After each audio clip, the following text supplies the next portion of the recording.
ये गुंडागर्दी नहीं तो क्या, गांवों से देहात से नौजवानों को बरगला कर ले आकर के हंगामा कर रहे थे, मेरे गाड़ी को घेर करके हमला करने की कोशिश कर रहे थे। तो किशनगंज के गंगा जमुनी तहजीब को ये लोग क्या मैसेज देना चाहते हैं?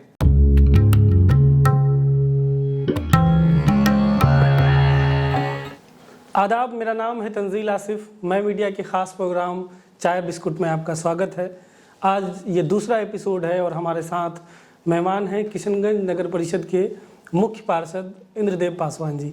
कल ही इन्होंने शुक्रवार को शपथ लिया है और आज हमारे स्टूडियो में हैं, हम इनसे बात करेंगे। इंद्रदेव पासवान जी, बहुत स्वागत है आपका मैं मीडिया के प्रोग्राम चाय बिस्कुट में।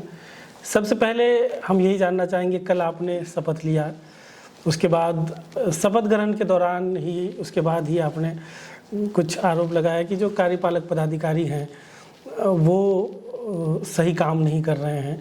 तो क्या मामला है, कार्यपालक पदाधिकारी से क्या नाराज़गी है और ये मतलब किस तरह की नाराज़गी है आप लोगों की? सबसे पहले तो आपके मैं मीडिया को धन्यवाद कि आपने इस लायक मुझे समझा और आपके माध्यम से किशनगंज के तमाम जनता को जिला स्थापना दिवस के अवसर पर मुबारकबाद देता हूँ। देखिए, नगर परिषद हो या अपना आपका परिवार, हमारी यह परंपरा संस्कृति रही है कि घर में जो भी मेहमान आए उनको एक गिलास पानी, एक कप चाय मिलना चाहिए। ये भारतीय संस्कृति से बहता है। नगर परिषद में जो शपथ का कार्यक्रम था, तो शपथ कंडक्ट करना था एडीएम साहब को, लेकिन सारा मैनेजमेंट नगर परिषद का था। इसलिए मैं मानता हूँ जब घर आए, नगर परिषद आए, तमाम पार्षदों को एक गिलास पानी, एक कप चाय तो मिलना ही चाहिए। नाराजगी का ये कारण है सभ्यता का पालन नहीं किया गया नगर परिषद के कार्यपालक पदाधिकारी के द्वारा। अच्छा, और आपने ये भी कहा कि जो मुख्य पार्षद और उप मुख्य पार्षद का ऑफिस है उसको साफ तक नहीं किया गया, वहाँ बैठने की व्यवस्था निश्चित रूप से कल शपथ लेने के बाद मुख्य पार्षद, उप मुख्य पार्षद को अपने कक्ष में बैठ करके कर्तव्यों का प्रारंभ करना चाहिए था, लेकिन ऐसी कोई व्यवस्था किसी भी कक्ष में नहीं थी, इसलिए भी नाराजगी की वजह थी। क्या पहले से ऐसा रहा है इनका व्यवहार या आपके आने के बाद इस तरह का व्यवहार हो रहा है? देखिए, चूंकि इसके पिछले टेन्योर में तो मैं पार्षद था नहीं जी, इसलिए इनके कार्यकालों का बहुत नज़दीकी से मैंने देखा नहीं इसके पूर्व, लेकिन कल का रवैया निश्चित रूप से अफसरशाही का द्योतक है। ये मुझे लगा अफसरशाही वहाँ हावी है और जनप्रतिनिधियों को जो सम्मान मिलना चाहिए उसमें कमी हुई है। अच्छा, थोड़ा पीछे जाते हैं। जो चुनाव के बाद जो काउंटिंग हुई उसके दौरान जो जिसको आपने हराया है, उनके समर्थक कहते हैं कि आप पहले हार मानकर बाहर चले गए थे, फिर उसके बाद माला पहन के अंदर आते हैं। तो क्या पूरा ये मामला उस दिन क्या हुआ? देखिए, आप लोग भी काउंटिंग हॉल के बाहर मीडिया कर्मी थे। मैं गिनती में तब तक नहीं गया था जब तक कि गिनती मुकम्मल नहीं हो गई। अच्छा, और जब मीडिया में बात आ गई जब मैं चुनाव जीता हूँ, तब सर्टिफिकेट लेने के लिए मैं गया। जो लोग ये आरोप लगा रहे हैं वो बेबुनियाद हैं और कोई कैंडिडेट ये बात आज तक खुल करके नहीं बोला। जो लोग बोल रहे हैं वो कैंडिडेट नहीं है, प्रतिनिधि हैं, उनके तथाकथित रूप से प्रतिनिधि हैं। और प्रतिनिधि का म्युनिसिपल एक्ट और पंचायती राज अधिनियम में कोई गुंजाइश नहीं है। तो ये लोग लोगों को गुमराह करने के लिए, धोखा देने के लिए ये बात बोल रहे हैं। अच्छा, जबकि वहाँ कैमरा लगा हुआ है। आप कैमरा देखिए, कैमरा में आपको दिखेगा मैं गया ही नहीं था। तो इस बात का कोई मतलब ही नहीं निकलता। तो आप मतलब शुरू से काउंटिंग में नहीं थे, जब जीत गए तब आप? जी जी जी, जब मीडिया में बात आई मैं चुनाव जीता हूँ तो सर्टिफिकेट लेने के लिए गया। और ये गुंडागर्दी नहीं तो क्या, गांवों से देहात से नौजवानों को बरगला कर ले आकर के हंगामा कर रहे थे, मेरे गाड़ी को घेर करके हमला करने की कोशिश कर रहे थे। तो किशनगंज के गंगा जमुनी तहजीब को ये लोग क्या मैसेज देना चाहते हैं? यह आने वाली पीढ़ी के लिए अच्छी स्थिति नहीं होगी। अगर इस तरह के लोग उकसाने का काम करेंगे तो समाज को हम क्या मैसेज देंगे? हम लोग क्या जिम्मेदारी निभाएंगे? हम तो कहते हैं हिंदू, मुस्लिम, सिख, ईसाई किशनगंज में मिलकर रहे हम लोग भाई भाई।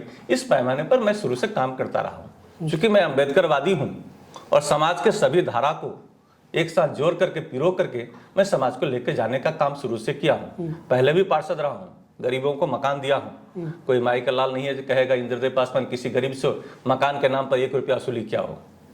मैं इस पैमाने पर काम करता हूँ कि गरीबों को इंसाफ मिलना चाहिए। मजलूमों को इंसाफ मिलना चाहिए। और आरोप लगाने वाले के पास कोई प्रमाण नहीं है, अगर प्रमाण है तो दिखाए मीडिया को। अच्छा, आपने कहा आप अम्बेडकरवादी हैं और आप बीएसपी से शायद चुनाव भी लड़े हैं पहले। तो आपकी राजनीतिक में शुरुआत आपकी कहाँ से होती है? देखिए 1990 से जी मैं करीब 90 ही होगा, मान्यवर काशीराम साहब के साथ हम लोगों ने बहुजन समाज पार्टी की नीति का ट्रेनिंग लिया है, क्लास किया है, और तब से मैं सक्रिय हूँ। 92-95 में मान्यवर काशीराम साहब का भी प्रोग्राम हम लोगों ने किशनगंज में लिया था। उस वक्त मेरे साथी थे प्रहलाद सरकार जी, जो अल्पसंख्यक आयोग के पूर्व उपाध्यक्ष बिहार सरकार के रहे हैं, अभी जो जदयू में हम लोग 2 आदमी मिलकर ही मान्यवर काशीराम साहब का प्रोग्राम किशनगंज में हृदय संविधान में लिया था। और तब से ही एक्चुअली अम्बेडकरवादी तो मैं आवासीय विद्यालय का छात्र रहा हूँ, अम्बेडकर आवासीय विद्यालय से, तो वहाँ से ही हूँ।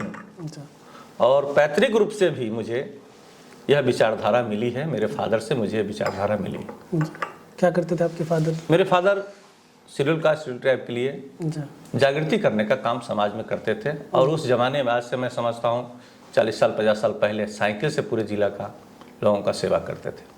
अच्छा, तो काशीराम जी किशनगंज आए थे, ये कहानी, इसके बारे में बहुत कम चर्चा होती है, ये आपने जिक्र किया, तो बताइए क्या कुछ उस वक्त हुआ था, कब आए थे और क्या उस वक्त हलचल इस इलाके में हुआ था? मुझे लगता है उस समय टीएन सेशन का दौर था। अच्छा। और काशीराम साहब ने टीएन सेशन के मामले में कुछ टिप्पणी किए थे। बहुत चर्चित चुनाव आयोग थे, भारत में चुनाव को चुनाव के रूप में बताने का काम टीएन सेशन ने किया था। उनके कुछ खामियों को माननीय काशीराम साहब ने मन से उठाया था। अच्छा, तो उसी सिलसिले में किशनगंज आना हुआ? जी जी जी। अच्छा। तो उस वक्त से आप बीएसपी से जुड़े? जी निश्चित रूप से। उसके बाद आपने कौन कौन सा चुनाव लड़ा? देखिए उसके बाद मैं 2003 में विधानसभा चुनाव लड़ा लोक जनशक्ति पार्टी के विरोध में। अच्छा। क्योंकि लोक जनशक्ति पार्टी का मैं फाउंडर मेंबर था। अच्छा। और रामविलास जी ने एक बात कही, जो मुस्लिम इलाका है सिर्फ मुस्लिम को टिकट देंगे, तो मैंने कहा था झंडा मैंने ढोया है। 3 विधानसभा उस समय किशनगंज में था, इसलिए मैंने मांग किया था 2 विधानसभा में आप माइनॉरिटी का है, माइनॉरिटी के लोगों को दीजिए। चूँकि मैं कार्य करता रहा हूँ, झंडा मैंने ढोया स्थापना के समय से, इसलिए मुझे टिकट दिया जाना चाहिए। और जब टिकट देने से उन्होंने इनकार किया, मैं लोक जनशक्ति पार्टी के खिलाफ बगावत करके चुनाव लड़ा था। उस समय मेरा निशान था लिफाफ छाप। अच्छा, कौन से विधानसभा से? किशनगंज विधानसभा। किशनगंज से। उसमें किशनगंज को चाहता मैंने एक साथ ही था। 2005 में? 2003 में। 3 में? जी। 2 में चुनाव हुआ? 3 में। अच्छा। 3 में, फिर दोबारा 4 में हुआ था। तो उसमें मैं चुनाव लड़ा था। हालांकि मेरी बहुत तैयारी नहीं थी, लेकिन लोगों ने बहुत प्यार दिया। और मुझे लगता है जो लोक जनशक्ति पार्टी के उम्मीदवार को उस समय 3100 वोट मिला था और मुझे निर्दलीय में 2900 वोट मिला था। नहीं, शायद आप 2005 में जो 2 चुनाव हुए फरवरी अक्टूबर, उनकी बात करें, क्योंकि 2000 में चुनाव हुआ, फिर 2005 जिसमें जनशक्ति पार्टी को बहुत अच्छी काफ़ी सीट मिले थे पहले वाले में। जी जी जी, 3 और 4। तो थोड़ा आपकी जो नगर परिषद का जो चुनाव हुआ, ये कैसे मुमकिन हो सका? क्योंकि नगर परिषद का ये मुख्य पार्षद का चुनाव पहली बार डायरेक्ट हो रहा था, तो एरिया बड़ा है, पार्षद का चुनाव लड़ते हैं तो एक वार्ड में लड़ते हैं, तो मुख्य पार्षद का इलाका बड़ा था, तो क्या स्ट्रेटजी आपकी रही चुनाव के दौरान? देखिए, जैसे एक्ट में अमेंडमेंट हुआ, बिल आया, तो मुझे जानकारी थी, चूँकि 2 टर्म के लिए कोई भी क्षेत्र रिजर्व होता है, तो मुझे यह पूर्व से जानकारी थी किशनगंज आरक्षित है अनुसूचित जाति के लिए। एक बार टेन्योर व्यतीत हुआ है, दूसरा टेन्योर है। तो उसी समय से मैंने लोगों के बीच जा करके जनसंपर्क साधना का कोशिश किया। और मुझे यह लगा, जो चूँकि मैं पार्षद रहा हूँ, अच्छा रिकॉर्डेड काम किया हूँ, लोगों से जुड़ा हुआ हूँ, गरीबों, मजलूमों, शोषितों के लिए मैं लड़ता आया हूँ। आज भी मैं वकालत के पेशे में गरीबों को निःशुल्क मुकदमा लड़ता हूँ। अच्छा। और गांव के शोषित पीड़ित अगर मेरे पास कोई आते हैं जिसे मुकदमा में फंसा दिया गया और झूठा, तो ऐसे लोगों को मैं माली तौर पर व्यक्तिगत रूप से थोड़ा बहुत मदद भी करता हूँ। इसलिए मुझे लगा जो मैं सेवा कर सकता हूँ, लोगों के बीच में जाकर मैंने संपर्क साधा और शहर के समस्याओं को 1 साल तक मैंने अध्ययन किया। जो मुझे लगा जो समस्याओं से शहर को मैं मुक्त दिला सकता हूँ, लोगों के बीच में मुझे जाना चाहिए, और मैंने चुनाव के मैदान में अपना नामांकन दाखिल किया, लोगों से गुजारिश किया। हालांकि चुनाव के दौरान कई शक्तियाँ मेरे विरुद्ध लगी थी। क्योंकि वो जानते हैं कि मैं अम्बेडकरवादी हूँ, मानसिक रूप से कम्युनिस्ट हूँ, गरीबों को मदद करता हूँ। तो ये कुछ शक्तियाँ जो है शहर में नहीं चाह रहे थे, जो शहर का नगर परिषद उनके चंगुल से आज़ाद हो। इसके लिए कई शक्तियाँ, मैं एक शक्ति की बात नहीं करता हूँ, कई शक्तियाँ मेरे विरुद्ध लगी थी। और सोशल मीडिया के माध्यम से मेरे ऊपर जो मित्र आज मुझे जीतने हारने की बात कर रहे हैं, ये सोशल मीडिया पर मुझे बदनाम करने की कोशिश कर रहे थे, विभिन्न आरोप लगा करके। लेकिन जनता ने उन आरोप को नकार दिया और मुझे प्यार दिया। मैं इस शहर के तमाम मतदाताओं को धन्यवाद देना चाहता हूं आपके माध्यम से कि उन्होंने मुझे सेवा का मौका दिया। और चुनाव से पूर्व मैंने कोई घोषणा नहीं किया, मैंने लोगों के बीच 26 बिंदु पर अपना एक शपथ दाखिल किया था, जो मैं चुनाव जीतते ही इन कामों को करूंगा। आप देखिएगा, अभी नगर परिषद में आरटीपीएस कानून लागू होगा, जो 20-22 सालों से लागू नहीं हो सका। क्या है आरटीपीएस का? जन्म मृत्यु प्रमाण पत्र वगैरह के लिए लोगों को बार बार नगर परिषद का चक्कर लगाना नहीं पड़ेगा। अच्छा। जिस दिन आप आवेदन जमा करेंगे उसी दिन आपको एक पर्ची मिल जाएगी, उस पर लिखा होगा 21 दिनों में आपका काम फलाना तारीख को हो जाएगा। जो ब्लॉक में बीडीओ के यहाँ, सीओ के यहाँ, कलेक्टर के यहाँ, कमिश्नर के यहाँ बिहार सरकार का आरटीपीएस कानून राइट टू पब्लिक सर्विस लगा है, वो आपके नगर परिषद में मैं लगाऊंगा ताकि लोगों को सहूलियत मिल सके।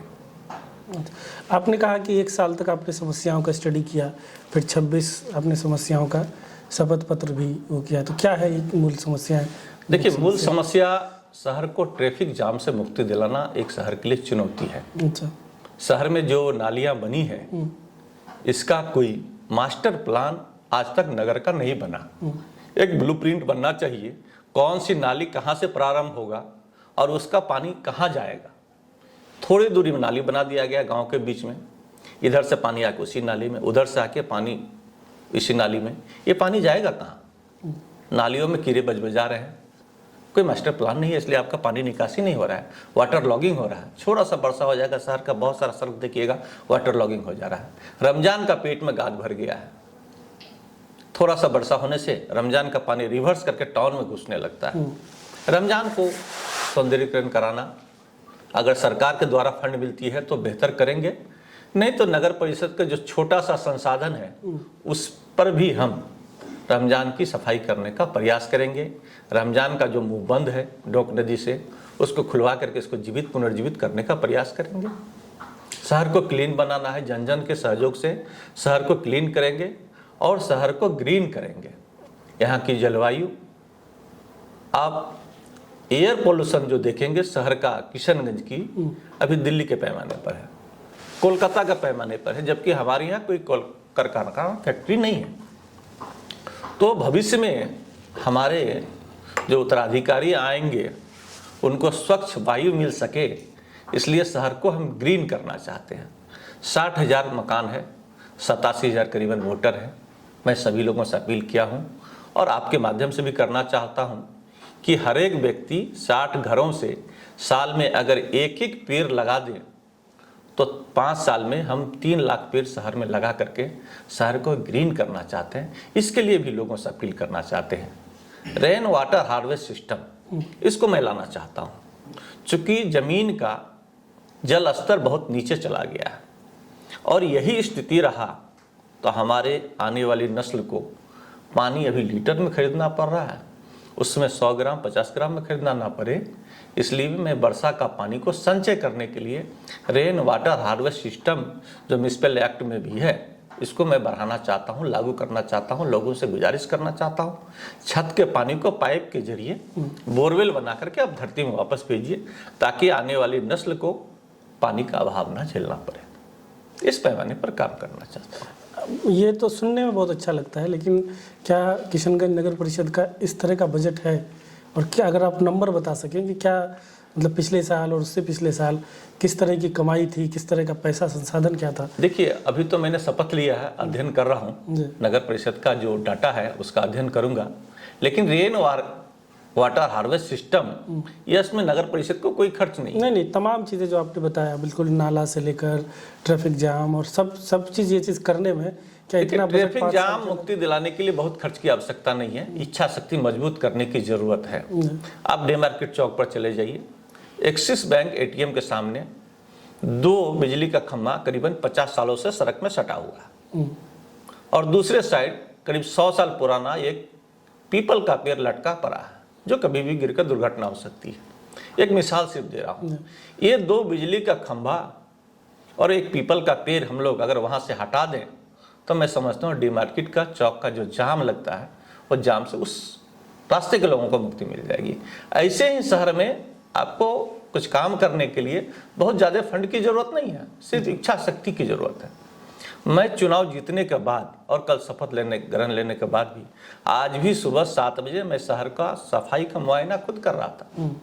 चूँकि अभी शहर के कर्मचारी और नगर परिषद के कर्मचारी स्थापना में व्यस्त हैं, इस वजह से उन लोगों को मैं साथ नहीं ले सका, लेकिन आने वाले कल के बाद मैं नगर परिषद के तमाम कर्मियों के साथ खुद भी शहर पर के सब चौक चौराहे पर रोड पर मुस्तैद होकर सफाई व्यवस्था को मुकम्मल कराने का काम करना चाहता हूँ।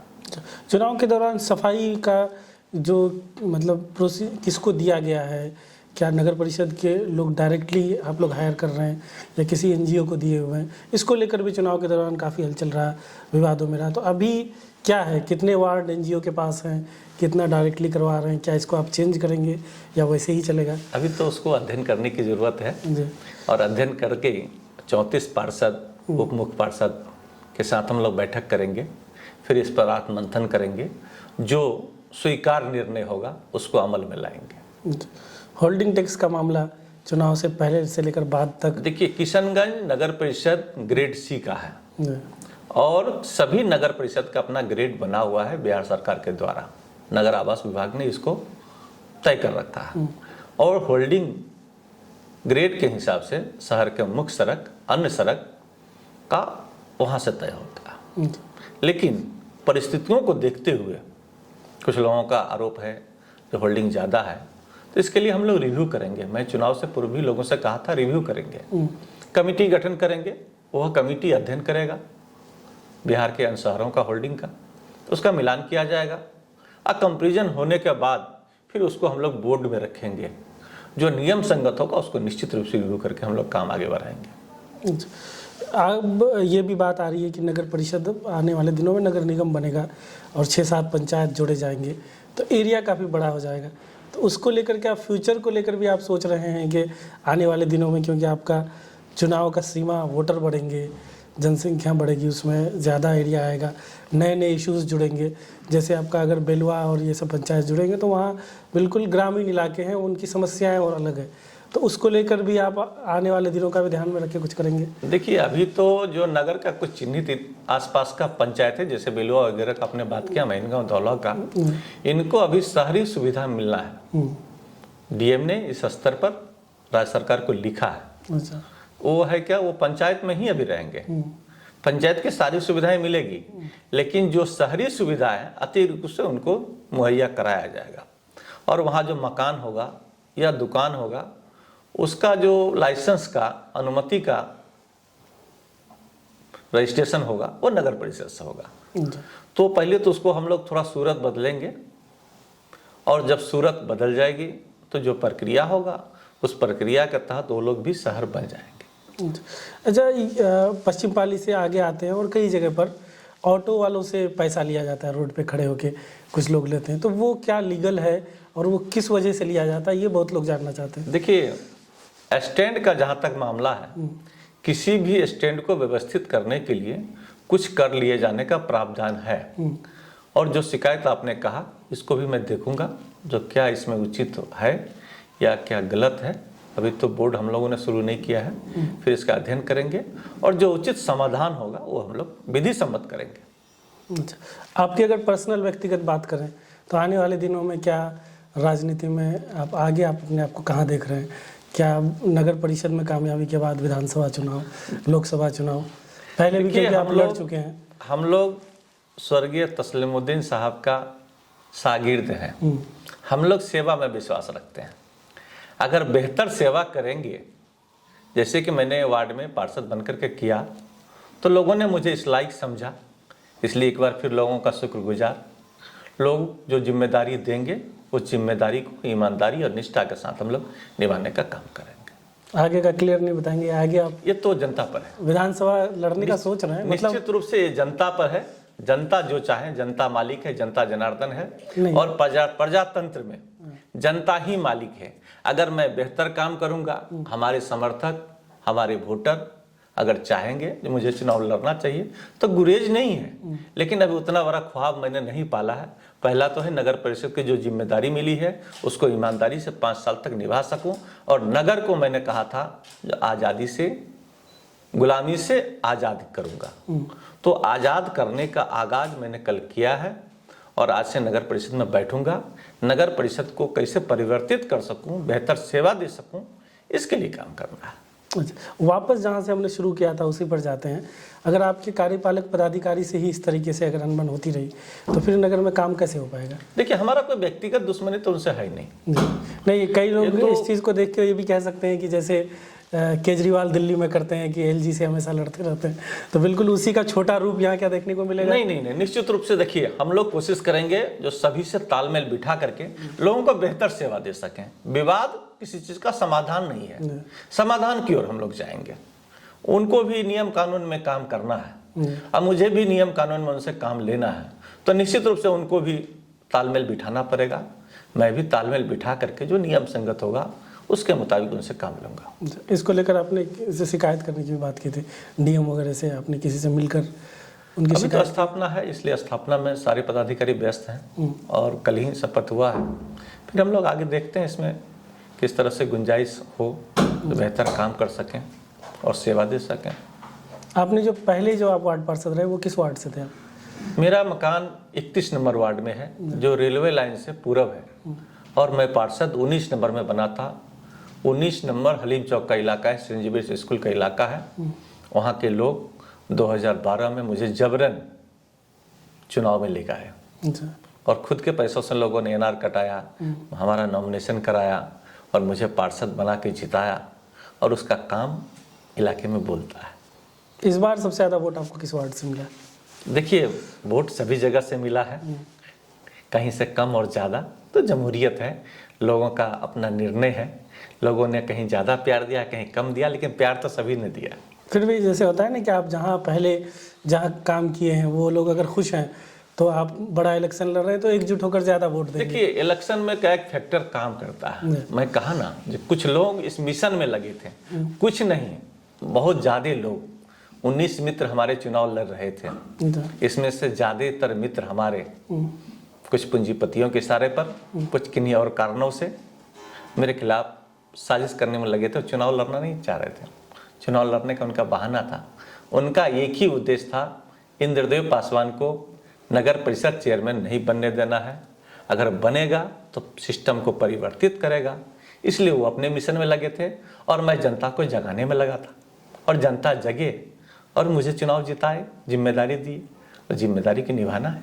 आपके साथ क्या कोई पूंजीपतियों का बैकिंग नहीं था? निश्चित रूप से कोई माइकल लाल नहीं अप्रूव कर दे जो इंद्रदेव पासवान का कोई पूंजीपति मित्र रहा हो, स्पॉन्सर रहा हो। मैं स्वतंत्र रूप से चुनाव लड़ा हूं और स्वतंत्र रूप से ही काम करूंगा। अच्छा, कहने वाले तो कुछ और भी कह सकते हैं कि स्वागत सब कर रहे हैं आपका चारों तरफ, निश्चित रूप से, तो उससे कुछ आने वाले दिनों में हो सकता है कि कोई और पूंजीपति से आप ज़्यादा करीब हो जाएं। नहीं, वो तो मिजाज पर है। मैं तो कहा ना, मैं अम्बेडकरवादी हूँ, अपनी विचारधारा में बहता हूँ। स्वागत तो सभी लोग करेंगे, स्वागत को स्वीकार भी करना चाहिए, क्योंकि प्रजातंत्र में एक खुशी होती है, परिवर्तन होता है, तो स्वागत को आप इनकार नहीं कर सकते। स्वागत करने वाले की एक आपसे उम्मीद भी रहेगी कि हमने आपका स्वागत किया। वो अपना उम्मीद पाल लें। मुझे उनसे कुछ नहीं कहना है। मैं एक ही बात कहूँगा, मैं जब तक इस कुर्सी पर हूँ निष्ठा से काम करूँगा। जिस दिन मेरे निष्ठा पर खोट चली आएगी, मैं इस कुर्सी पर रहना पसंद नहीं करूँगा। जो जिले के एमएलए हैं, एमपी हैं, एमएलसी हैं, पूर्व एमएलए हैं, उनका क्या किसी तरह का समर्थन था इलेक्शन के दौरान आपके? नहीं, वो तो किसी के प्रति समर्थन मैं समझता हूँ नहीं रहा है। कोई भी प्रतिनिधि, बड़ी प्रतिनिधि इस चुनाव में डायरेक्टली नहीं थे, इनडायरेक्टली अपना व्यक्तिगत हो सकता है लोगों का, उस पर मुझे कोई कमेंट भी नहीं करना है। लेकिन मैं समझता हूँ इस चुनाव निष्पक्ष हुआ है। तो मतलब उस वक्त कोई खुलकर नहीं थे, अब सब आ रहे हैं स्वागत में चारों तरफ से। देखिए, अलग अलग प्रोग्राम ऑर्गेनाइज करवा रहे हैं, बल्कि सारे मिलजुल करके शहर को चलाना है। ये एक अच्छी परंपरा की शुरुआत किशनगंज में हुई है, क्योंकि यहाँ के सांसद, विधायक, पूर्व सांसद अगर मिल कर करके कोऑर्डिनेट में आ रहे हैं तो अच्छी बात है। शहर के लिए एक अच्छी परंपरा की शुरुआत हुई है। भविष्य में यह परंपरा मजबूत होना चाहिए, मैं मानता हूँ। अभी आप किस पार्टी से जुड़े हैं? देखिए, वैचारिक रूप से मैं राष्ट्रीय जनता दल के साथ रहा हूँ, अब तक भी हूँ, आज भी हूँ। दल का सदस्य नहीं हूँ, क्योंकि वैचारिक रूप से हूँ, उनका समर्थक हूँ। आगे फिर देखेंगे क्या रणनीति बनती है। तो बीएसपी से अब फासला हो गया है? नहीं, फासला नहीं हुआ है, क्योंकि बीएसपी का ऑर्गेनाइजेशन बिहार के पैमाने पर अच्छा नहीं है। अच्छा। तो मिशन का काम करना है, विचारधारा को बढ़ाना है। अब मैंने कहा, अम्बेडकरवादी विचारधारा का मतलब ये होता है जो सामाजिक न्याय को जो लोग भी आगे बढ़ाएंगे उनके बैनर के तले मैं खड़ा हो जाऊंगा, यह विचारधारा है। जातिगत जनगणना बिहार में चल रहा है, सिर्फ निश्चित रूप से चलना चाहिए। तो इस पर 100 साल पहले अंग्रेजों के समय जातिगत जनगणना हुई थी, उसके बाद नहीं हुई। कुछ सरकारें नहीं चाहती है, बिहार सरकार ने ऐसा निर्णय लिया, खासकर राष्ट्रीय जनता दल के लोगों ने इसको बहुत पहले उठाया। मैं इनका स्वागत करता हूं और यह जनगणना होनी चाहिए। जब तक किसी चीज़ की गिनती नहीं होगी, आप मवेशियों की गिनती करते हैं, मकानों की गिनती करते हैं, तो इंसानों की भी गिनती होनी चाहिए कि समाज से कितने पिछड़े लोग रहे, दबे कुचले लोग हैं, उनके अधिकारों का दिलाने के लिए यह जनगणना बहुत आवश्यक है। अब पिछले दिनों हमने एक स्टोरी की थी कि मैनुअल स्कैवेंजिंग अब भी शहर के अंदर हो रहा है। हाथ से जो नाला साफ करते हैं दलित समुदाय के लोग ज़्यादातर, वो चीज़ प्रतिबंधित है, बैन लग चुका है उस पर। लेकिन किशनगंज में कहीं कहीं अब भी देखने को मिलता है कि हाथ से ही वो नाला में उतरकर गंदगी साफ कर रहे हैं। तो उस पर क्या आप कुछ करेंगे? कि किशनगंज में अब तक तो मैंने हाथ से नाला साफ करते हुए नहीं देखा हूं। कुछ महीने पहले अगर हाथ से मल साफ होता हो तो यह अपराध है। बिल्कुल, हाथ से मल साफ नहीं होना चाहिए। नाला की सफाई तो हम लोग भी घर में करते हैं। नहीं, नाला जो मार्केट का नाला है उसमें मल भी रहता है, सब रहता है, उसको वो हाथ से उठा देखूंगा, अगर ऐसा संज्ञान में मेरे आया तो इस पर कार्रवाई होगी। ठीक है, बहुत बहुत धन्यवाद इंद्रदेव पासवान जी। तो ये हमारे साथ थे किशनगंज नगर परिषद के मुख्य पार्षद इंद्रदेव पासवान जी। कमेंट में ज़रूर बताएं ये एपिसोड आपको कैसा लगा, और नेक्स्ट एपिसोड में आप क्या चाहते हैं हम किसे अपने स्टूडियो में कि इस खास प्रोग्राम चाय बिस्किट में अपना गेस्ट बनाएं, और आप हमें कमेंट में ये बात ज़रूर बताएं।